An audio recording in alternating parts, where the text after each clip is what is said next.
Hyvää päivää. Welcome to a very challenging tree removal job in northern Savonia, Finland. The spring has advanced significantly and most of the snow has melted away already. I hope this is a sign of summer lasting more than the usual 2 weeks. There is a small and old farm, quite a traditional one. There are a lot of utility buildings around the main house and a fence surrounding the lot to keep wolves and other beasts out of the garden. I bet you didn't know that the type of house is a frontline house.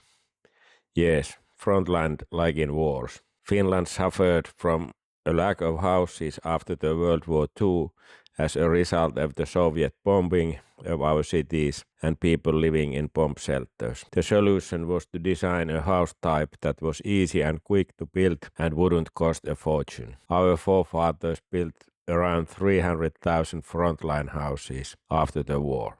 Okay, go back to the tree removal job. I was ordered to remove a lot of trees from this lot. The trees on the sides of the lot weren't really interesting, so we are going to focus on these two birches instead. Please pay attention to their size, roots, health and the lack of wind cover.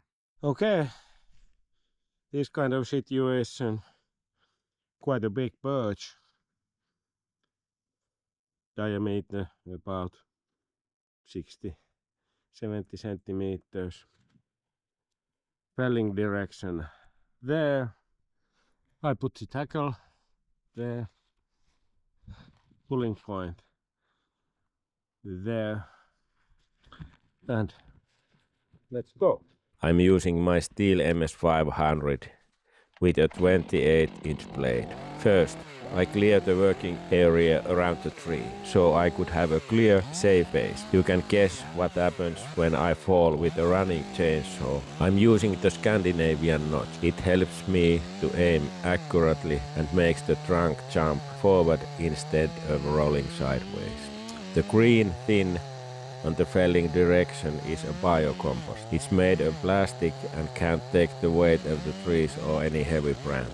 There is also an electric line. Are you able to see the pole and the line on the right? People ask and some give critics about me wearing Husqvarna and cutting with a steel. As a professional, I have to pick up what is the best of both brands. My followers know I'm using many types of chainsaws from both brands. After the notch, I cut the sides of the tree clean so I can see the chainsaw blade better from the cutting side of the tree. I'm saving time and energy because I don't need to walk around the tree to see what I'm doing. Alright, then the back cut. I'm measuring the correct height from one side and let the chainsaw run to the back side. I'm cutting the back cut slightly above the notch to strengthen the holding wood.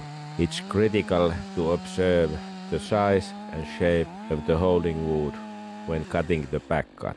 With the clean sides, all I need to do is lean forward to see the blade on the other side. So, first cut, second cut, the back cut, maybe 7 centimeters thick hinge. I leave my saw there, it will work as a wedge.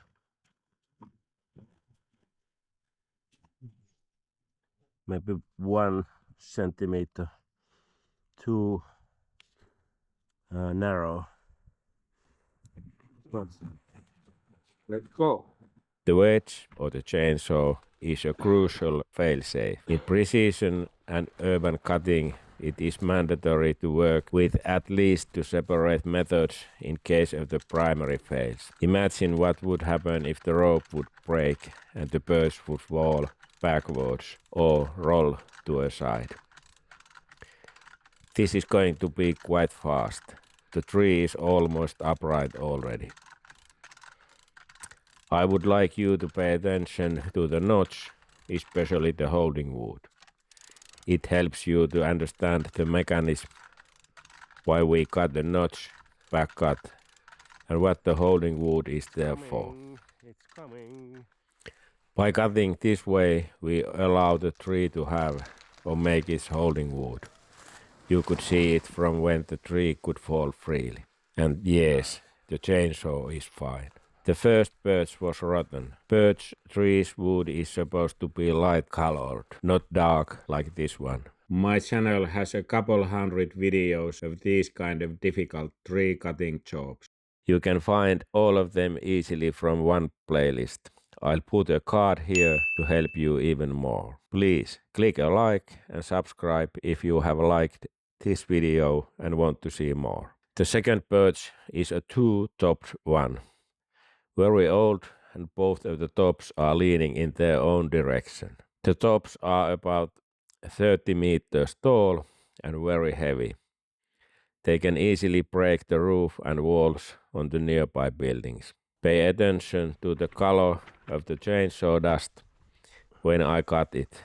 Try to understand the tree's health from it.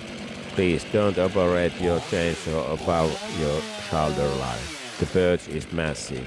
The easiest way to do a controlled cutting is to cut one top at a time, instead of cutting the whole tree at once. I aim to fold the first top in between the main house and the red utility building. I begin cutting a vertical cut in order to separate the two tops from each other. The tops share the core of the tree, even though they look like two separate trees. The vertical cut also helps me to narrow the trunk horizontally. The weight of the tree will rip them apart and force the first top to fall. Yes, check the color of the dust. It is supposed to be lighter. Did you notice the roofs? I wonder, are they already under the buildings? I'm using the Scandinavian notch also with the first top. My bar isn't long enough for this beast. I clear the sides. This has been my routine for years. Having a strong routine is very important in tree cutting, so you can focus on those things that actually matter instead of the cutting technique and felling method. There is no space for an ordinary back cut, so I need to do a plunge cut from the side in.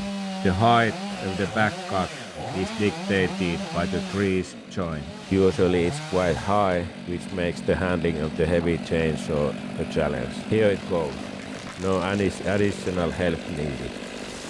Gravity pulls, and my job was just to give direction and release. That was a very big one and was just the first half. Now you can see how does the internals look. It was rotten, a good call to cut it down. And it looks like the next top is rotten as well. There is no reason to leave this tree up. It's better to chop it down as a firewood and plant a new tree in its place. Okay, then the last one. I took some branches away. I'm aiming to fell the second top in between of the over 100-year-old grey hut and a poop house in the corner of the lot.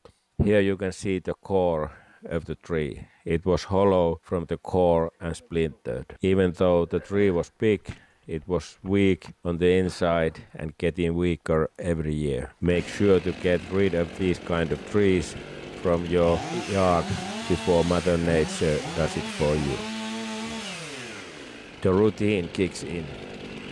First the Scandinavian notch, then the sides, and then the back cut. I need to be careful with the trunk now that is missing the second top as a counterbalance. Cutting the notch makes the trunk even weaker and might surprise me. Now the escape route is especially important.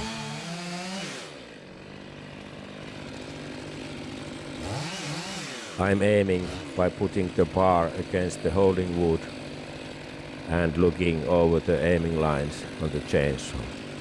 You can see the aiming lines on all sides of the chainsaw.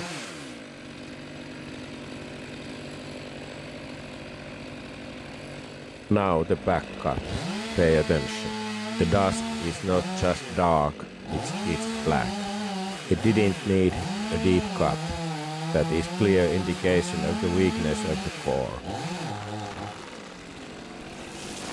Nice, not even close to the building. Now looking at the holding wood, it's not very strong either. The darker wood is rotten and is not as strong as the lighter wood. I leave the holding wood wider on rot trees to compensate the weakened parts of the hinge. The branches didn't survive under the trunk. Yeah, enough room for half a meter there, couple of meters there. Just have to check if it was too long. Did it touch the fence?